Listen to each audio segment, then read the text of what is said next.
was once a poor couple who had a baby boy. And when that child was born, it was said that he would be a boy of great good luck. And even when he was 15 years old, he would marry the princess, the daughter of the king. The couple was overjoyed to hear this news. But word came to the king, and he was far less pleased. He decided at once that he would prevent such a prophecy from ever coming true. He called upon them, dressed as an ordinary gentleman, and he admired their baby. He told them how he and his wife had no child of their own, and how, if they would but sell the child to him for 2 bags of gold, what a fine life he could give their child. The couple thought this must already be a sign of their child's good fortune, and so, with a little sadness, they let the baby go. But the king had no intention of raising up that child. Instead, he put the baby in a box, put a lid on the box, and tossed the box into the river for the river to drown the baby. But the river did not drown that baby. The river bore the box downstream until it came to a mill close by a dam and drifted into the bank. The miller came wandering down by the bank, and seeing the box, he fished it out and took off the lid. "Oh, wife, come down here! Look what the river hath borne us!" And he put the baby in her arms. "Go, take him into the house, cuddle him up and wrap him well, and he shall call you mother." For the miller and his wife had no child of their own. The boy was beautiful as a jewel, and they called him Jem. And Jem grew up to be a fine, strong young lad. One day, when Jem was about 15 years old, it happened that the king was hunting in the forest nearby, and a terrible storm swept over the forest, so that the king was obliged to take shelter. The mill was the nearest place, and he knocked at the door. "Oh, your majesty, come in, sir. Sit down. Oh, Jem, fetch a glass of ale, for the king is here. We have royal company." When Jem returned with a glass of ale, the king admired this tall and handsome youth, and he complimented the miller on his son. The miller had to tell the king that Jem was not rightly his own son, and he told the whole story. The king knew at once which child this was, and he thought quickly how to get rid of him. "Boy," said the king, "how would you like to earn a gold coin? Take a message to the palace. Give it to the queen directly and without delay." The king wrote a message. He wrote the following words: "To the queen, have this boy killed as soon as he arrives, and have it done before I return home." He folded and sealed the paper, gave it to Jem with the gold coin, and said, "There, boy, hurry along with it." The day was already mostly gone when Jem set out, and he took a short cut through the forest. But soon the storm returned with renewed vigor, and what with the wind and the lightning and the pouring rain, Jem couldn't see where he was going, and soon he was utterly lost. So he looked for a place to shelter for the night. In the distance he saw a small light, and coming close, he found a little house, and inside a fire burning. "Oh," he thought, "this is just the place. I'll curl up in front of the fire and go to sleep and carry on to the palace in the morning." But the house belonged to 3 robbers, and in a short time they came back in, shaking themselves with the wet from the storm. They had come to count their money. "Hey! What's this?" said the leader of the robbers when he saw Jem lying in front of the fire. "If this lad wakes up and sees us here, what—" "Oh, but look," for he saw the letter in Jem's pocket and pulled it out. "Maybe we'll learn something from this." And he opened it up. "Oh, now what's this?" "This is a message from the king to the queen. The king is in the killing business. This boy is to be killed. Well, what say if we save him? We could put in another message. Michael, come here. You have the best handwriting of us all. Here, write down this. When this boy arrives at the palace. I know. When this boy arrives at the palace, have him married to our daughter.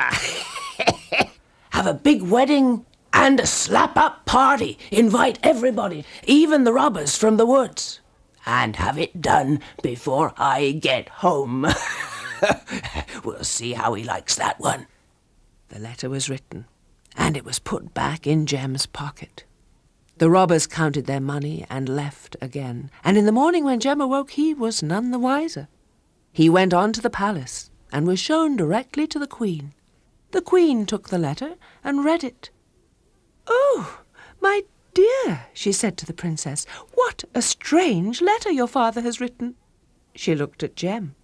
The princess read the letter, and she looked at Jem, and she loved him instantly. "It doesn't sound at all like Papa, but it does sound like fun." She showed the letter to Jem. "Oh, goodness," said Jem, "how very strange, but it does sound like fun." And so a wonderful wedding was organized, and a slap-up party, and everybody was invited, including the robbers. And if there were a few trinkets missing from the palace the next day, nobody really noticed. And it was all done before the king came home. When the king came home, Jem was sitting on the throne beside his daughter, wearing the costume of a handsome prince. "What's this?" said the king. "Where's the letter I sent?" "We did everything that the letter said," said the Queen. "What a wonderful wedding, and we were sorry you weren't here." "But that's not what I said in my letter," said the king. "Never mind, it's too late now, and they are a beautiful couple." But the king was not so easily satisfied, and he sent for Jem. "So, you are married to my daughter. If you want to stay married to my daughter, you must go on an errand for me. Go to the home of the devil and bring me back 3 hairs from the devil's beard." Jem was happy to be of service to the king, and he set off. It was a long journey, and he walked and he walked and he walked until he came to the gates of a city. And the watchman at the gate called out, "Who goes there?" "'Tis but I, Jem, son-in-law to the king. I'm on my way to the home of the devil to fetch back 3 hairs from his beard." "Could you ask the devil a question for me? There is an apple tree in this town that has always borne golden apples, and now for the past year it bears none. Why is that?" "I'll ask the devil," said Jem, and the watchman let him go on his way. He walked until he came to a second city, and there the watchman called to him, "Who goes there?" "'Tis but I, Jem, son-in-law to the king, and I'm on my way to the house of the devil to bring back 3 hairs from the devil's beard." "Oh, then happen you might ask the devil a question for me," said the watchman. "I will," said Jem. "What is it?" "There's a well in this city, has always produced the finest wine in the county, and for the past year there is none. Ask the devil why that is." "I will," said Jem, and he went on his way. At the end of that country there was a river, and crossing the river to and fro was a ferryman. "Could you take me across the river?" said Jem. "Oh, I can take you across the river. Hop along in. What are you going to do on the other side?" said the ferryman. "I'm going to the home of the devil to fetch back 3 hairs from the devil's beard." "Then happen you'll ask him a question for me," said the ferryman. "I will," said Jem. "Ask him why it is that day in and day out I have to paddle this boat across the river, never a rest and never a break, and never anyone to take my place." "I'll ask him," said Jem, and he hopped out of the boat on the other side and made his way to the devil's house. Jem knocked on the door. The devil's wife came to the door. "Oh, my goodness me, boy, what are you doing here? Don't you know where you've come to? The devil's going to be home shortly. If he sees a young boy like you, he'll just eat you right up for dinner." But I've been sent by my father-in-law, the king. He wants me to get 3 hairs from the beard of the devil. Also, I have some questions to ask him that some people have asked me along the way, and I'd like to get the answers to them if possible." "Oh, it bodes no good," said the devil's wife. "But you're a fine boy. I think maybe I can help you. Tell me what the questions are." So Jem told her the questions, and she said, "All right, boy. Now listen carefully. I hear the devil coming in the distance. I'm going to change you into a little tiny ant. You can crawl in among my garments, but you'll still hear the answers to the questions." "Hold tight," said the woman. "Here we go." And in a moment, Jem was just the size of a tiny ant and hidden in the garments of the devil's wife. And not a moment too soon, for just then the devil blew in. "Whoa! I'm hungry! Oh, I smell boy!" "No, you don't," said his wife. "It's only leftovers. Now sit down in the chair and just make yourself comfortable. Close your eyes and rest before your dinner, and I'll put my comb through your beard." So the devil sat down, leaned back, closed his eyes, and his wife began to comb through his beard. "You know," said his wife, "there's something that puzzles me. I have heard that there's a city not so far from here where there's a tree that used to bear golden apples, and now it bears none. The people would like to know why that is."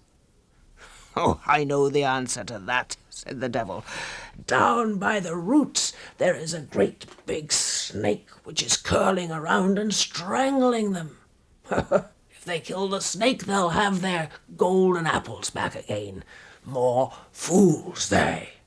And the devil's wife went and pulled a hair from his beard. "Ow! Whoa!" said the devil. "Oh, what was that?" "It was just a flea," said his wife. "Hush, and I'll comb it some more. Oh, and in another city not so far away, there's a well which used to fill up always with wine. And now for the past year or so it's been almost dry. The people would like to know why that is." said the devil. "Down at the bottom of the well there's a giant frog. If they kill the giant frog, they'll have their wine back again. More fools they." And the devil's wife went and pulled a second hair from his beard. "Ah! Ooh!" said the devil. "Now what is that?" "Just another flea. Calm yourself and I'll comb through again." So the devil closed his eyes. And the wife said, "The ferryman who crosses the river. Now he wants to know why it is that he has to paddle day in and day out, and never a rest and never a break and never anyone to take his place." "Ha!" said the devil. "Biggest fool of all. All he needs to do is next person who comes along to take the ferry, soon as he gets into the boat, ferryman pushes the paddle into his hand and hops out. And he'll no longer be the ferryman. The other one will." "Oh," said the devil's wife, and she went and pulled a third hair from his beard. "Oh, ooh!" said the devil. "No, what was that? That's enough of that, wife. Put that comb down. It's too hard on my beard." "Yes, I will. And your dinner's ready." Well, the devil went out to wash up, and quick as a wink, the devil's wife changed Jem back to his regular shape and gave him the 3 hairs. "Did you hear the answers to the questions?" "Yes, I did," said Jem. "Thank you." And he put the hairs in his pouch and went on his way. When he came to the river, the ferryman said, "Did you get the answer to my question?" "I did," said Jem, "and I'll tell you as soon as we get to the other side." And as soon as he had hopped off the boat on the other side, he told the ferryman what to do. "Why, thank you," said the ferryman. "Very next one that comes along, that's what I'll be doing." Jem headed off towards the city. At the city, the watchman said, "Did you find out about the well?" "I did," said Jem, and he told him the answer, and the watchman rewarded him with a bag of gold. At the next city, the watchman said, "Well, did you find out about the apple tree?" "I did," said Jem, and he told him. "Why, thank you," said the watchman, And he gave Jem a bag of gold. So Jem returned to the palace. The king was amazed. He took the 3 hairs from the beard of the devil, but his eyes were on the 2 bags of gold. And he couldn't wait until Jem told him how he had come by them. "Well," said Jem, "it's like this. When you cross the river to the devil's country, on the other side, the whole beach is just covered with gold pieces." The king didn't wait for a moment. He leapt on his horse and he galloped away. He didn't even stop at the gates of the first city. He didn't even stop at the gates of the second city. He came straight to the bank of the river and called over to the ferryman, "Hey there, ferryman! I should like to cross the river." "Right-ho, sir," said the ferryman. "So you shall, as many times as you want." "And a whole lot more," he added in a voice that the king could not hear. The ferryman came over to the bank. "There we go, sir. Hop in." And the king hopped in. And then he pressed the paddle into the king's hands, and the ferryman hopped out. And the king was left to cross the river as many times as he wanted, and a whole lot more.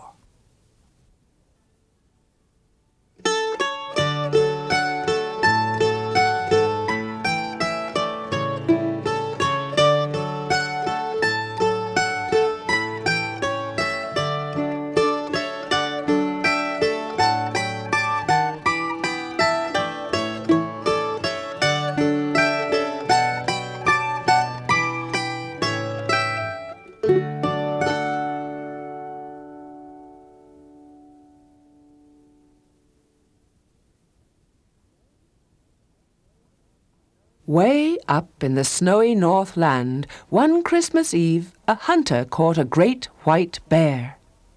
"Ah," he said, "what a bear! He would make a fine gift for the king." He started to lead the bear towards the city, but being that it was a far distance, as night came on, he looked for a place to stay. Just at the edge of the forest, he spied a small cottage, and he knocked at the door. Now the cottage belonged to a woodcutter named Halvor, and Halvor opened the door. "My bear and I seek a place to rest for the night," said the hunter. "Alas," said Halvor, "any night save this.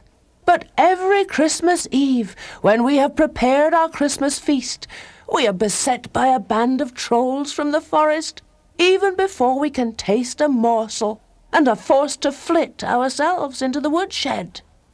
"As for that," said the hunter, "my bear and I are not afraid of trolls. I shall sleep sound, and my bear can lie down behind your stove."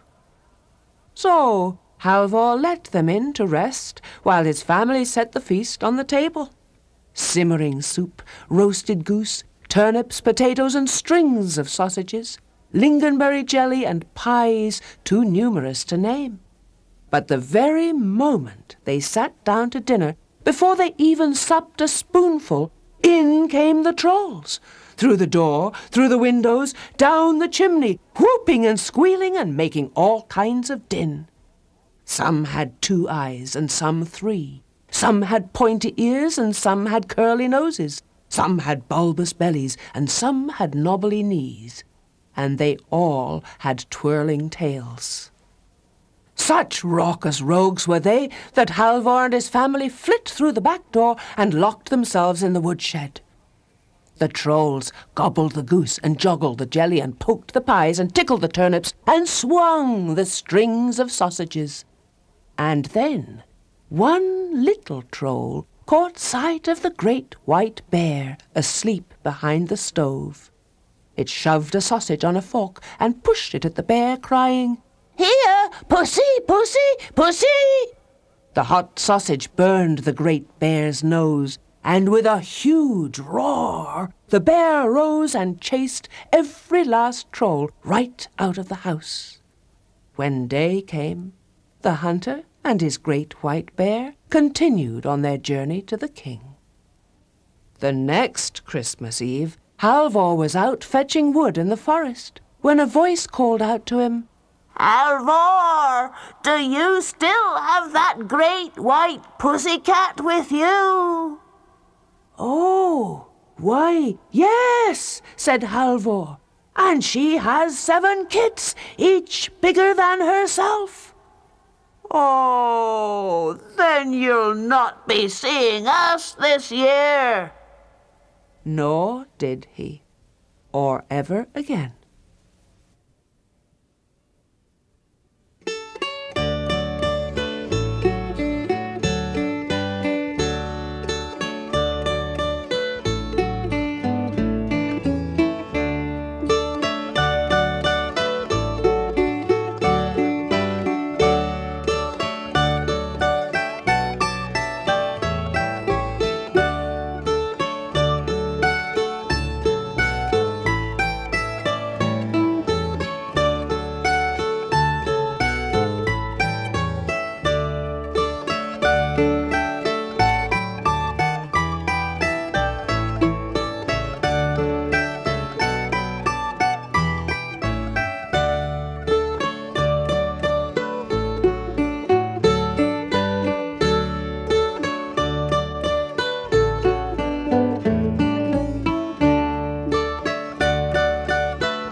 In the olden days in England, when people talked about a worm, or sometimes a verm, they didn't always mean your ordinary little fella, the kind that sticks his head up out of the dirt and gets snatched by the early bird.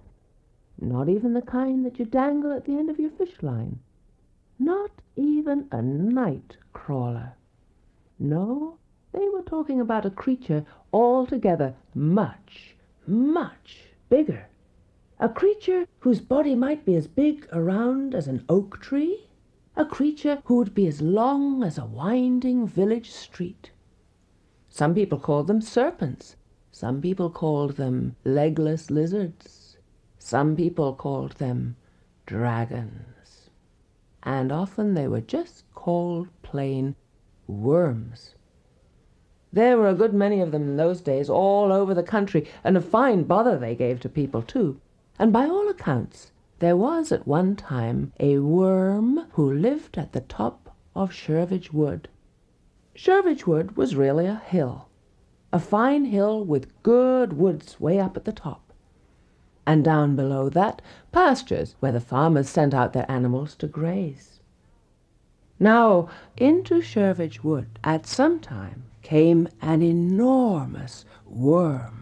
2 tree trunks would have fitted inside the body of this creature, and it coiled itself around and around the trees of Shervage, and when it got hungry, it would slip down the side of the hill and snatch a couple of sheep, or maybe a pony.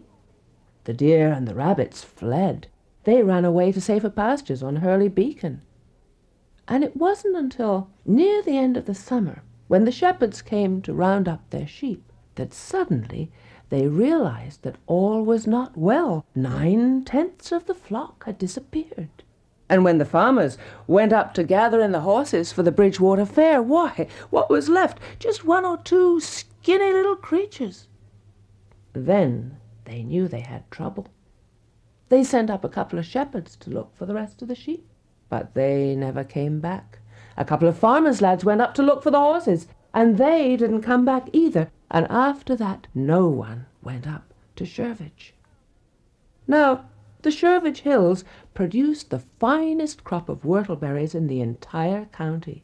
And late summer, all of the villagers would be up there harvesting the whortleberries, but not this year. The whortleberries went unpicked. The people just decided they could do without their whortleberry pies and whortleberry tarts. However, there was one old woman. She would go up every year to gather whortleberries on Shervage and turn them into the most toothsome and delicious tarts imaginable, with a dollop of fresh cream on the top. And these she would sell at the Triscombe revel. Folks looked forward to them. They came back again and again for more, and that was how the old woman made the money to pay her rent. But this year, what was she to do? With the worm up in Shervage Wood, she couldn't pick her whortleberries, she couldn't make her tarts with a dollop of cream, she couldn't sell them at the Triscombe revel, and how would she pay her rent? Now, in all the stories of dragons, if it happens to be the question of a princess needing rescuing, there's always a knight comes along on a horse to help her out. But what about if you're a poor old woman who makes whortleberry tarts to pay her rent? Who's going to come along for you? You have to make do with whoever it happens to be. And one day, while that old woman was sitting in her cottage and feeling particularly down in the dumps, along the road came a woodman on his way to look for some wood to cut.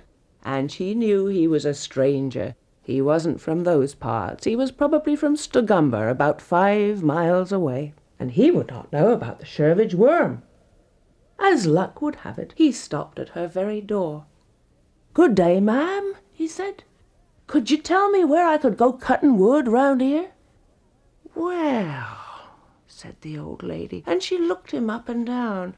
"Well, you could try up the top of Shervage. That's where the best wood is in these parts. And happen the worts are ripe, you might come tell me on your way home." She gave him a jug of cider, a piece of cheese and some bread. She thought it was the least she could do, and then she saw him off on his way. He was whistling as he went, and the old woman watched him go up the hill and wondered whether she would ever see him again. Well, now the day was hot for the time of year, and as he walked up the meadow, it was strange. There wasn't a person in sight. In fact, there wasn't a soul on the hillside. There wasn't a human, there wasn't an animal. No rabbits, no deer, no ponies, no sheep, no birds sang. And yet the whortleberries were hanging there for the picking.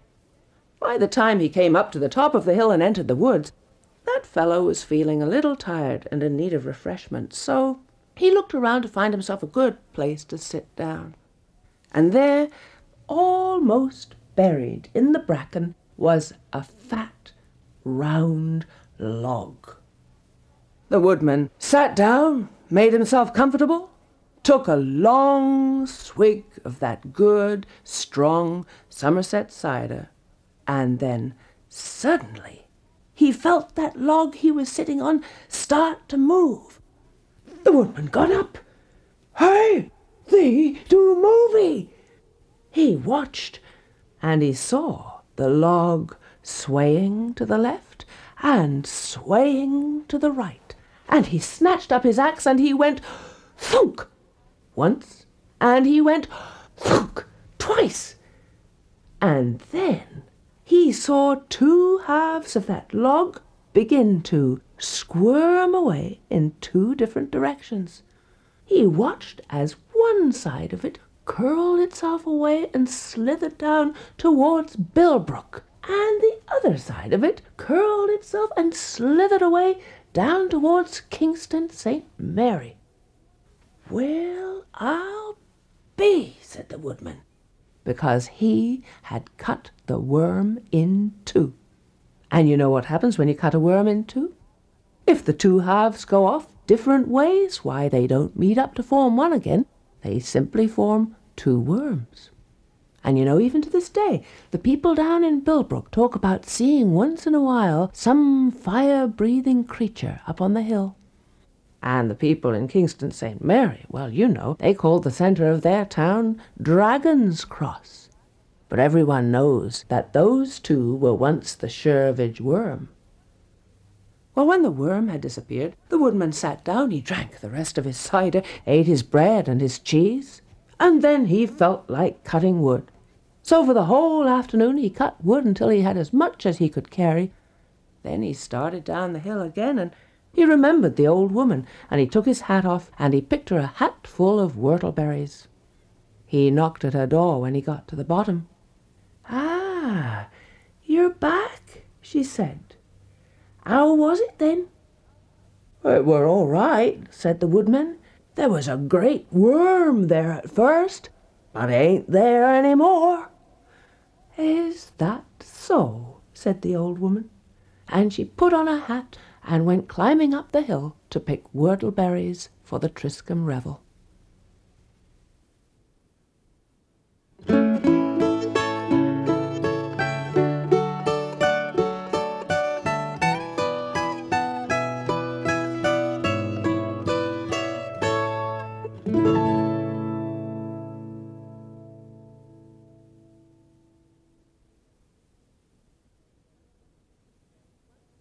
There was once a king who was always attended by his wise and faithful minister. The two had become old friends. One day, as they breakfasted together, the king cut through a pomegranate, and in doing so, sliced the top off his finger. "Ay, ay, ay! Look, I have cut the top off my finger." But his minister said, "Let us give thanks." "Give thanks? Is that all you can say?" said the king. "You unfaithful, insolent rogue! After all these years you have betrayed my friendship. Take him away, guards. Take him to the prison while I decide how he should be punished."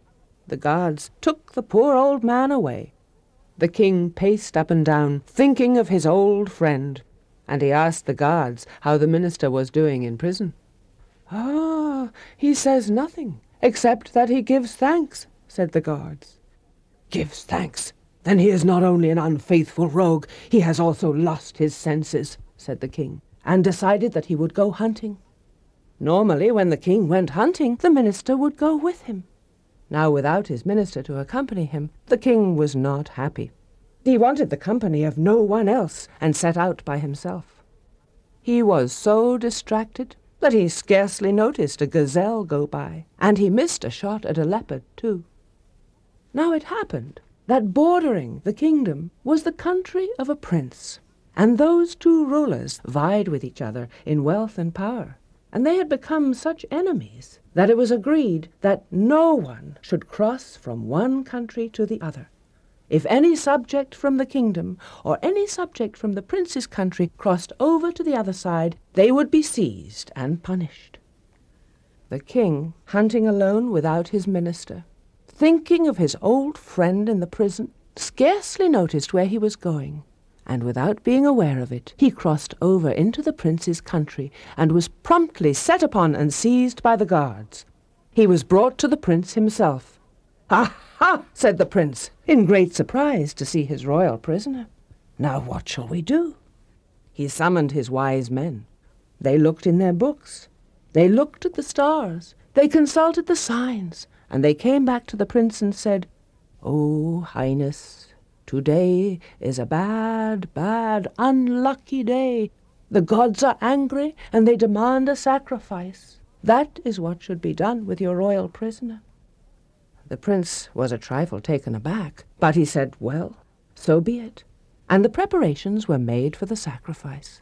1,000 drummers drummed. Soft mounds of flowers were placed around, giving off sweet scents, and smoke from incense curled in the air. And the king was led out to be sacrificed. But one of the wise men looked and saw that on his finger was a bandage. "Wait," he said, "let us look at this." He removed the bandage and saw that the king had no top to his finger. "Oh," he said, "this man is not complete. The top of his finger is missing. We cannot sacrifice one who is not whole. The gods would be more angry than ever." The prince, truth to tell, was not unhappy. He had been a little uneasy about sacrificing a king, and he asked that the king be brought to him. He treated his royal prisoner as a guest and showered him with gifts. The two rulers agreed that it was silly to be enemies, and from henceforward they would be friends. The king returned to his own kingdom, and at once he summoned his friend the minister from the prison. "My old friend," he said, "you were right to give thanks," and he told him the whole story. "But tell me, old friend, how could you give thanks when I had you thrown in prison?" "I always give thanks," said the minister, "even in misfortune. Consider this. Had I not been in the prison, you and I would have gone hunting together, as we usually do. I should have been captured along with you. And when the prince's men examined me, they would have found that I was a complete and worthy sacrifice. So you see, always one should give thanks, for behind every misfortune there lies some blessing."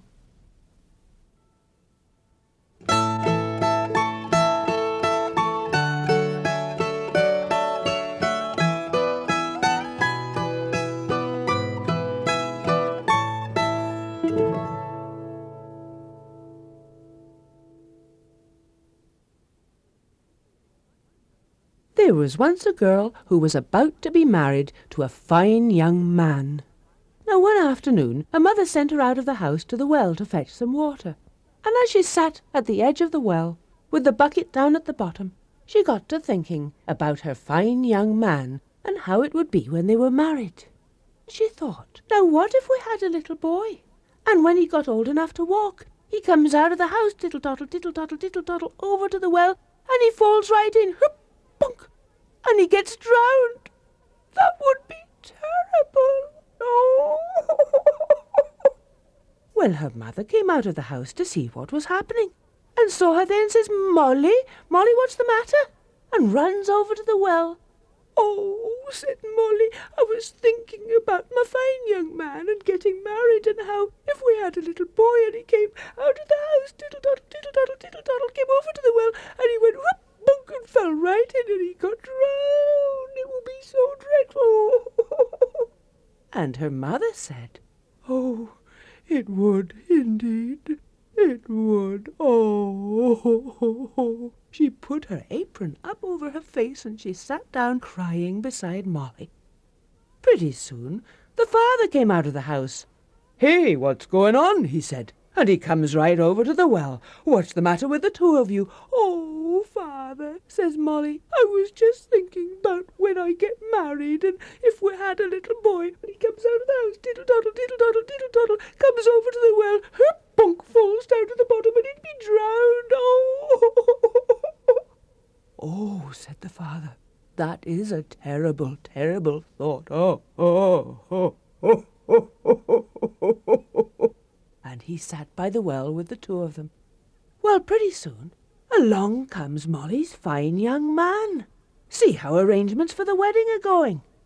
He comes up to the well and he says, "Now what's the matter with all of you? For there they are going."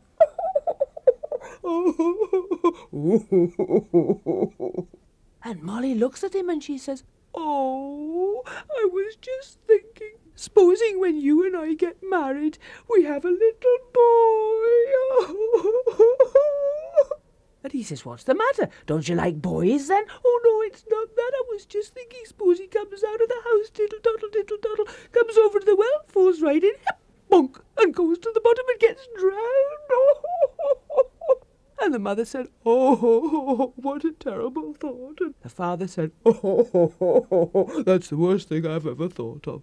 And the fine young man says, "And that's why you're all crying? Well, if you aren't three twits, that's the silliest thing I ever heard of. And I tell you what, right now, I'm going to save that little boy." "Oh, you are?" said Molly. "I am going to save him, that's what I'm going to do.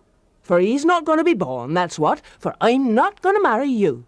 Not lest I find three people as silly as you are." And he turned around with that and marched off down the road in a cloud of dust. Well, it was latish in the day, so he decided to stay the night at an inn. and he was shown to a room where a man was already sleeping. When that fine young man awoke in the morning, he awoke to the strangest of noises. A noise like, "Hurrum, hurrum, hurrum, hurrum, hurrum." Oh, not again. Oh, I can't stand it. The young man sat up in bed and looked, and there was the gentleman from the other bed, dressed in red flannel long johns, and he was running across the room, taking a jump, and landing on the floor. Oh, no, not again.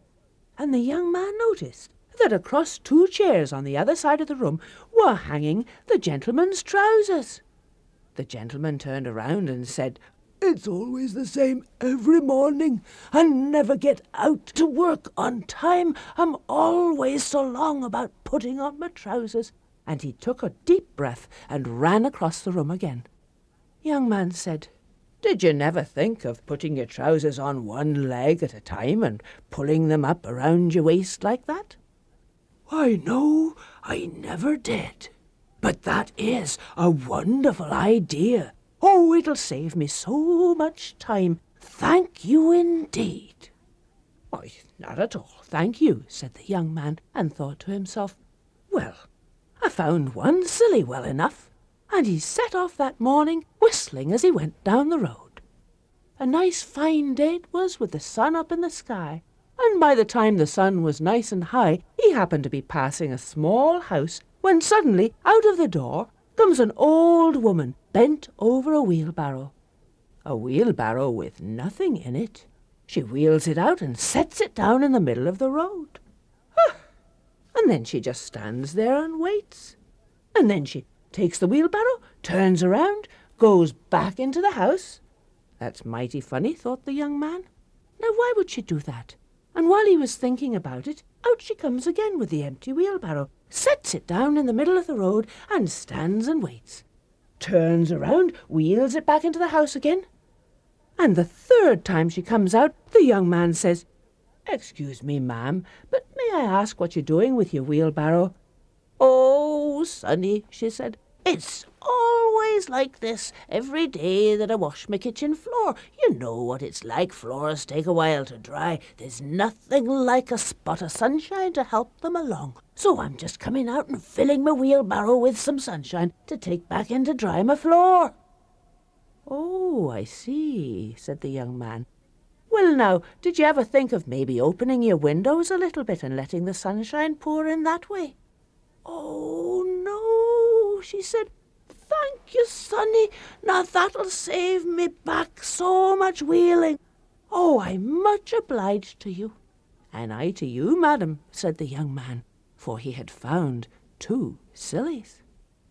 He went on, and later in the day he began to think about his Molly. She was soft, and she was a good cook, and he began to think he'd like to be back with her pretty soon. Was he going to find a 3rd silly? Well, in a little while he was passing a row of cottages, and sitting outside one, there was a young girl with scissors in her hand and a blanket stretched across her lap. She was going snip, snip, snip, snip, snip with the scissors, and then she lifted up the blanket, shook it out, and the young man saw that it was shot through with holes like a Swiss cheese. She brought it down again. "Well, I don't know," she said. "I'm not sure whether I'm going forward or backwards." "What is it you're doing?" said the young man.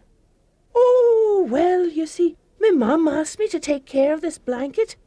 You see, it's all full of holes. She said you go out there and fix the blanket. So I'm doing my best. I'm cutting them out one by one." "Ah," said the fine young man. "Well, good day to you and good luck to you." And he knew he'd found his 3rd silly. So he turned around right there on the spot, walked home as fast as he could, and got married to his Molly.